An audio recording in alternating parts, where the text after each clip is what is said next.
and welcome back to Ralston Live. I'm your host, John Ralston. Today, we are fortunate to have Steven Saffier. He's from CarSmarts Radio, 610 ESPN. Steve, welcome back to my show. Thanks. It's great. Nice setup you have here. Thank you. PBR Studios, yeah, we're real comfy over here. And you know me from WMPV Radio. I used to do my show over there, and you approached me about the Audubon Society, bird watching, and something I knew nothing about. And I had you on the show, and had you on quite a few times. Yes, and I have to say that I started a radio show in late 2018, in part inspired by your interviews, because I really enjoyed. Don't tell me that. I'll get my ego off the charts. I enjoyed doing it, and I learned the process a little bit through watching you, and enjoyed coming to the studio. But every time I'd come to the studio, I'd bring with me an idea for a show. I've always sort of been into show business and pitching ideas, and so I had a nature show idea for NPV and other stations, and at some point, I saw that my 20 years in conservation was coming to an end for one reason or another, and I thought, well, this would be a good time to pitch the show again to 610 ESPN, which I had done a couple of years previously, and they loved the idea and said, yeah, sure, if you can bring sponsors in, then you can have any hour you want. So I lost a Birdman, but I gained a car guy. I'm still into nature. Obviously, it's still a passion of mine. And I was telling you earlier, I still do backyard safaris for families. If they want to, they can contact me through the CarSmarts website, and I'll come out and do little nature walks in their own backyard and show them what they have. Yeah, a lot of people don't realize. And that's what was fascinating about the whole interview, was how much I didn't know about the nature that we have here. So right. Well, I'll come back and I'll wear a different shirt. That's all. There you go. Now you're going to teach me a little bit about cars. So you began in late November, early November 2018. Right. Yeah. And so you do this weekly on 610? We do a weekly show. It's live at 11 o'clock on 610 AM radio. Mm-hmm. They immediately upload it as a podcast right after the show, so you can listen anywhere in the world. They also have live streaming, like a lot of radio stations, live streaming capabilities. That's great. And then the show is picked up off the podcast and rebroadcast on WOND in Atlantic City, which is News Talk 1400 down the shore on Sundays at 10 a.m. So the show is heard twice every weekend, and for my sponsors, it's a pretty good deal. Yeah, so you're syndicated now. Well, I pay each station. Oh, there you go. So you've gone from Audubon to Audubon. That's right. That's right. Yeah, I see that on. That's very catchy. Right. Bird conservation to car conversation. Now, how did you get into cars originally?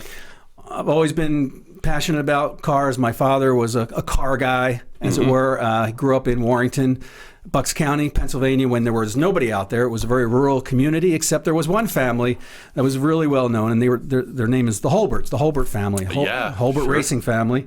And he grew up next to them. And BMW, right? Porsche, Audi, and Volkswagen. He's one of the first Volkswagen dealers in the country.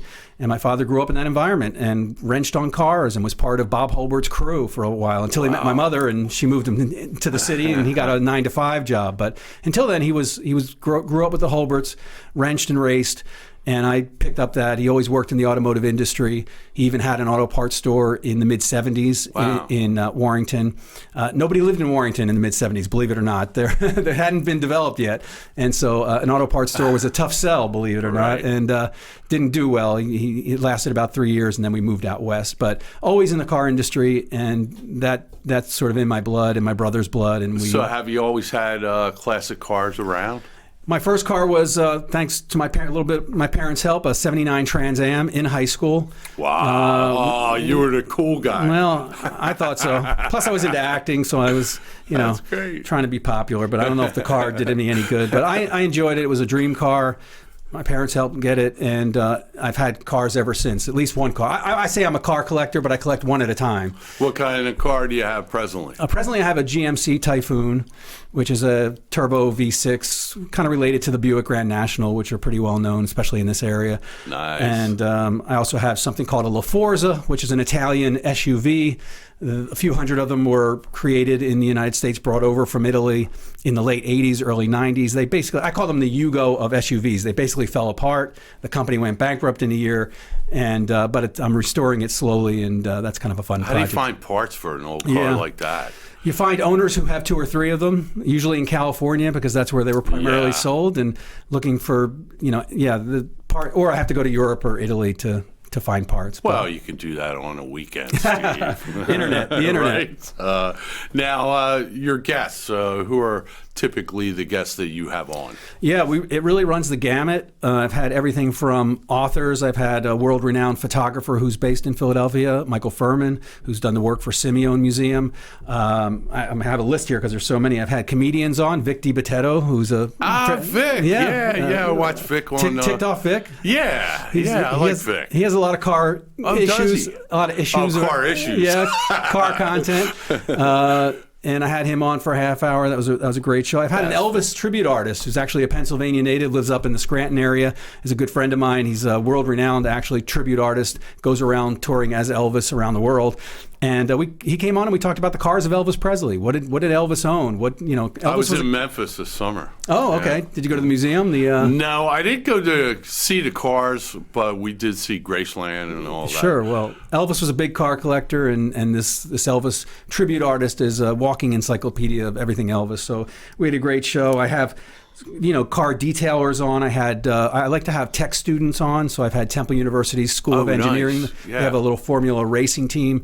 I've had kids from the local tech schools who are learning to be mechanics. That's great. And working at it. Some of them are actually out of school working and right out of school. So yeah, I was listening to your show and I did a preview of your interview with Tom Hutchison. Dave Hutchison. Dave Hutchison, Ragtops and Roadsters. So that company is really, it's been around for a long time and is famous worldwide, but specifically in the United States. And it's located right here, right near the studio. Here in little old Percy. Well-known, world-renowned, very involved with the Antique Automobile Club of America.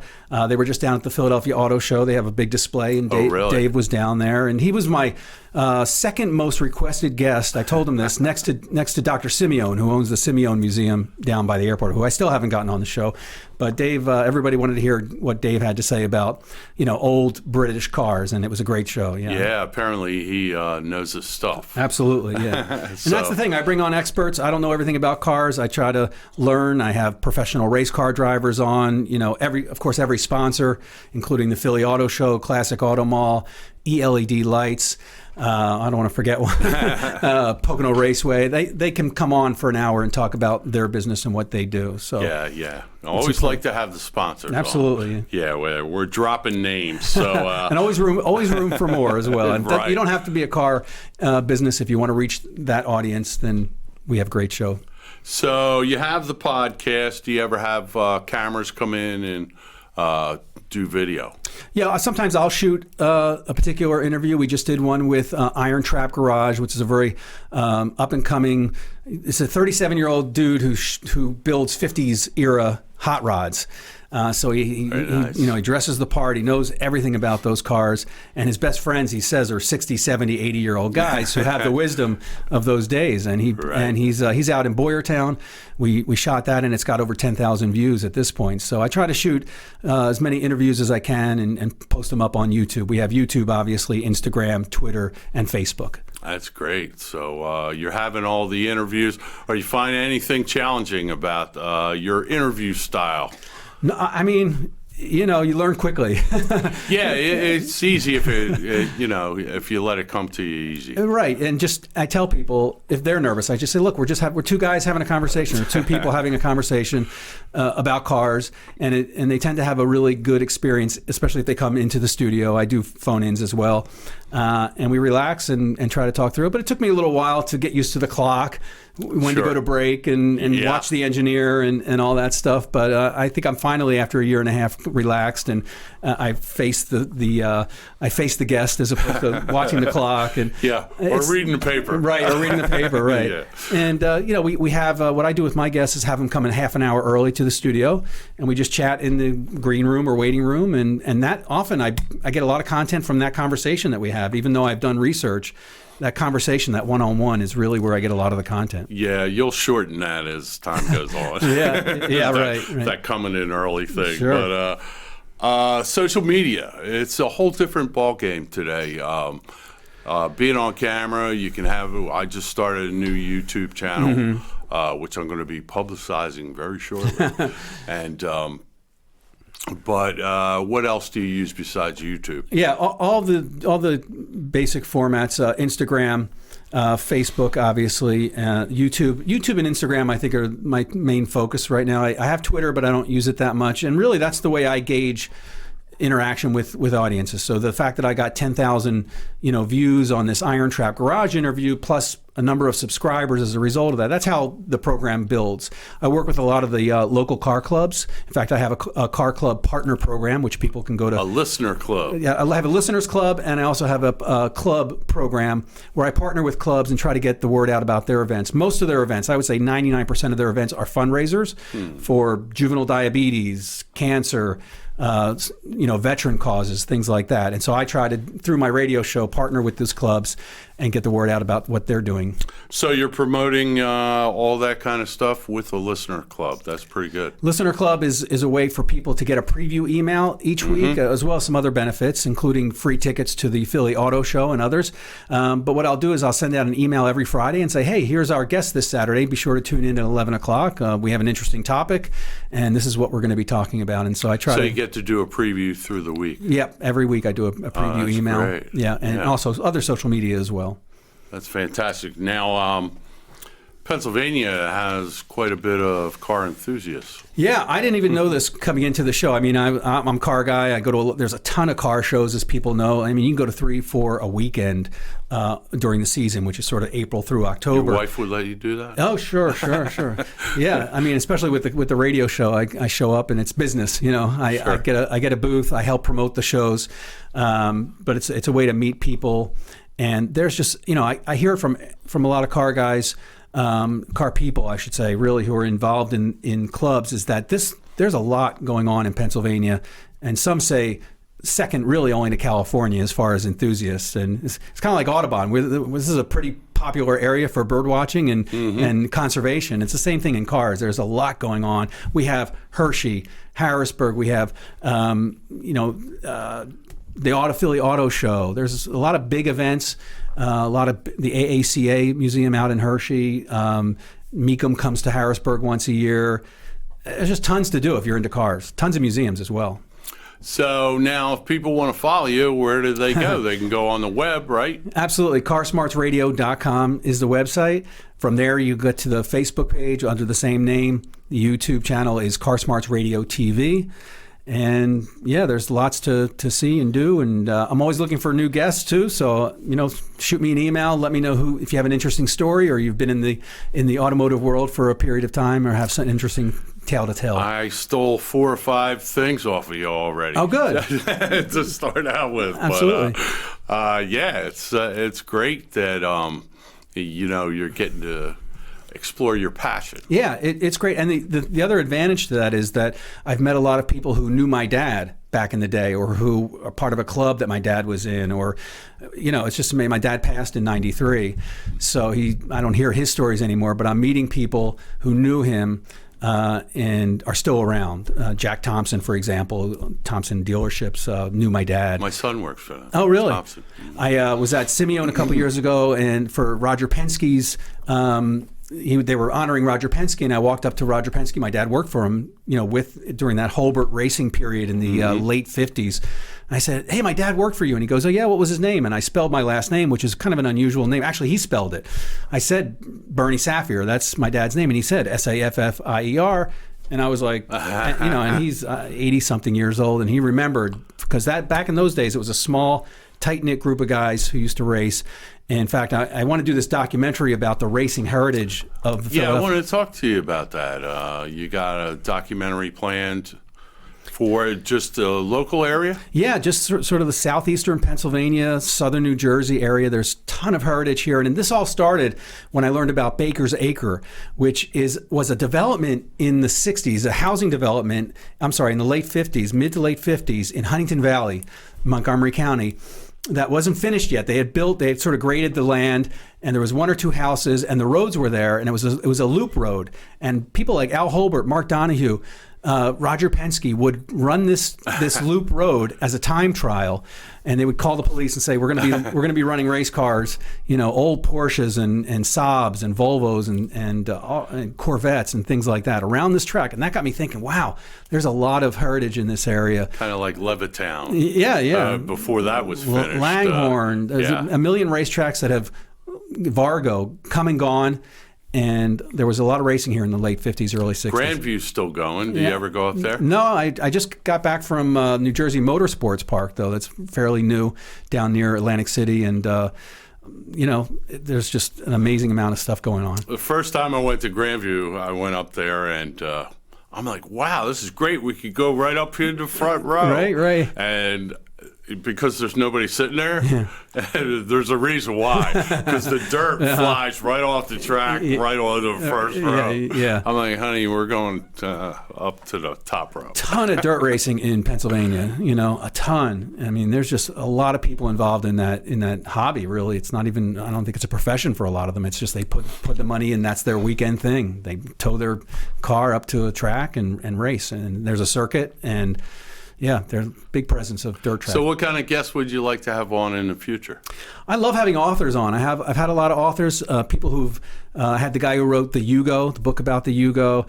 I even had a novelist on whose the center of the novel was about this Jeep CJ5 and how it was passed hand to hand. That was I'm forgetting her name, but Of Metal and Earth was the name of the book. So I'd like to do more authors. I'm trying to get Click from Click and Clack, the Tappet brothers of Car Talk. Everybody asks me, is your show like Car Talk? Because people miss that show. I think a great deal, and we try to make it light. After the one gentleman passed away, I guess it was difficult to keep on. Of course. Yeah, I mean, they had a chemistry that I can't match, and I doubt it'll ever be matched again. But we try to keep our conversations light. I try to make it funny and fun. And we have a thing at the end of every show called the Hot Lap, where I ask a guest the same 6 questions I ask every guest. First car, first speeding ticket, car you took your driving test in, favorite TV movie car, dream car, money no object, what's your dream car? I could ask you those questions. And of course, what's in your garage now? Those are the questions and it's pretty light, pretty light conversation. Don't ask me. But it's interesting to interview you. I've never been interviewed, I don't believe, on radio. So, it's...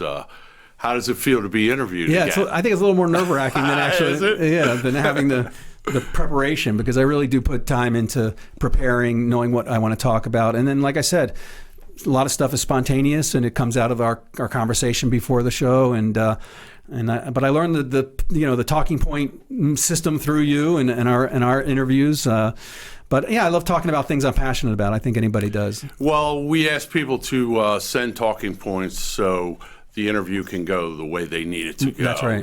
Rather than me trying to wrench everything out of you, you have an outline of what you want to talk about. And you have to, as a host, you have to be prepared for short answers, really long answers, incoherent answers. And I think in a year and a half of doing shows now, over almost 60 shows, I think I got it down. I think I can handle any kind of guests, and we just try to have a good time. Yeah, it comes over time. That's steep learning curve. Yes. Yeah. In the beginning, it was frightening. I'll tell you, my first show, I had on 2 guests, which were nonprofits that I want to have on, and kind of introduce that to the public. That this is what we're going to be doing: interviewing nonprofits who need more visibility. And then my girlfriend at the time, I proposed to her on air. Oh, wow. She didn't know. She thought she was there to read some spots. That's cool. Yeah, so that was my third wife, Steve. All right. We won't go into anymore. But, I've been married almost 30 years. Come September 2020, and she puts up with my creative ventures like this one. So that's good. Really... She's a keeper. But that's right. My point being that I felt like I ran 10 miles that day after I was done that 45-minute show. Right. That's right. But it got easier as time went on. That's right. I figured if I did that show, I could do any show. I used to come home from the early shows and take a nap. It is, just like you're just emotionally drained after the preparation and everything, and now it's gotten so easy. My day, ends. My day begins when the interview is over, and I have the rest of Saturday to go to car shows and that kind of thing. So it's been great. So, folks, you want to listen at 11 a.m. It's on 610 ESPN. You can also go to 610ESPN.com. That's right. To get the archive, correct? That's right. All the old shows are up there. You'll see our banner, and all the old podcasts are loaded there. And if you want to listen live from anywhere in the world, you can go to 610ESPN.com, Saturday, 11 o'clock. Plus, you can get all the information at CarSmartsRadio.com. Absolutely.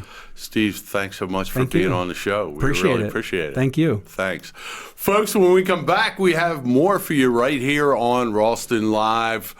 You want to visit us at Facebook.com/Ralston Live. And you can also visit us here at PBR Studios.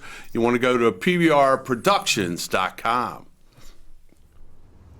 This thing on? Don't dream it. Drive it.